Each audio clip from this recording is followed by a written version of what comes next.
Ngayon ay isasadula namin ang mga pangyayari noong 1959 tungkol sa ating wikang pambansa sa pamamagitan ng pagbablog.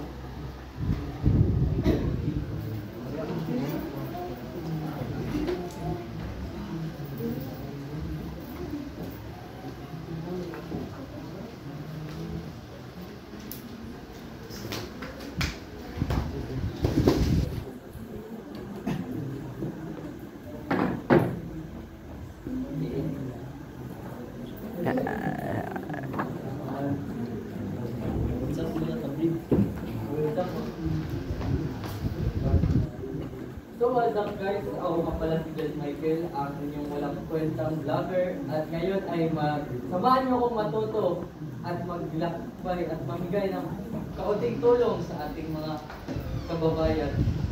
At sana na may matutunan kayo sa vlog na ito. So tara guys, samahan niyo ako mag-vlog. So ngayon guys, nasa labas na tayo at maghahanap tayo ng mapagtatanungan tungkol sa ating. Ito si Lolo. Uy, Lolo. Lolo, pwede po bang magtanong? Oo naman iyo. Tanong nga. Alam niyo po ba ano ang nangyari sa ating wika noong 1959? Ay, oo naman. Kabataan namin. Mga kabataan namin. Oo.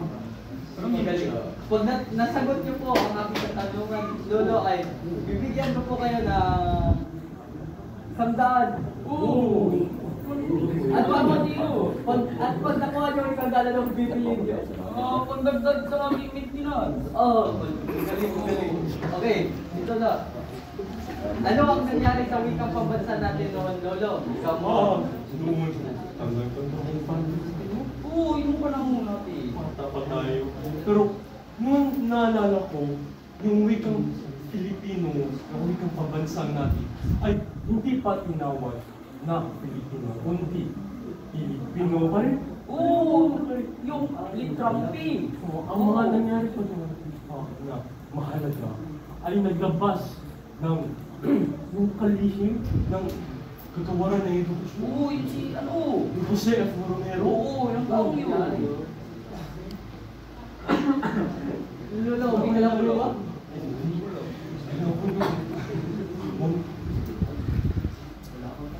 Pinalabas niya yung kautusang pagkagawaran bilang 7.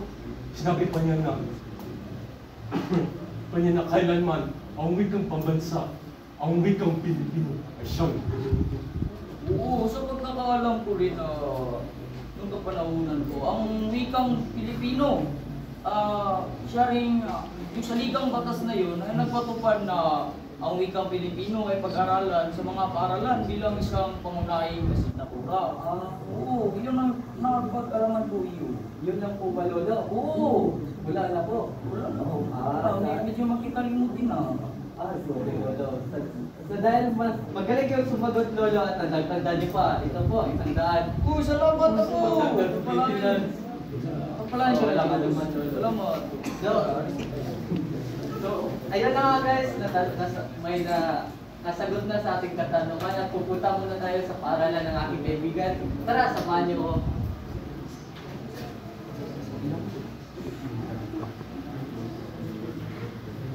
So kaibigan, sa isang tanong.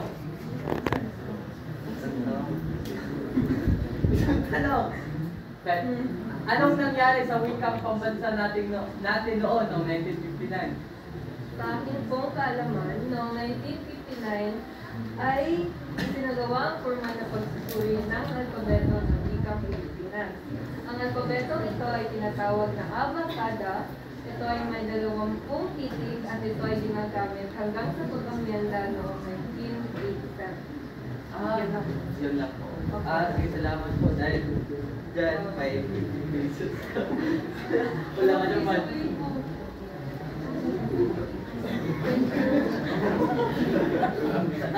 Tara guys, at dahil malapit na magtakip silid, uuwi na tayo. Tara.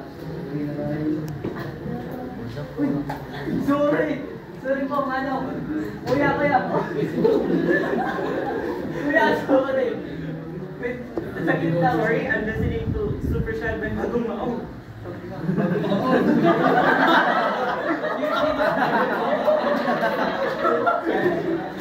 Yun lang po, sana ay natuwa kayo at may natutunan.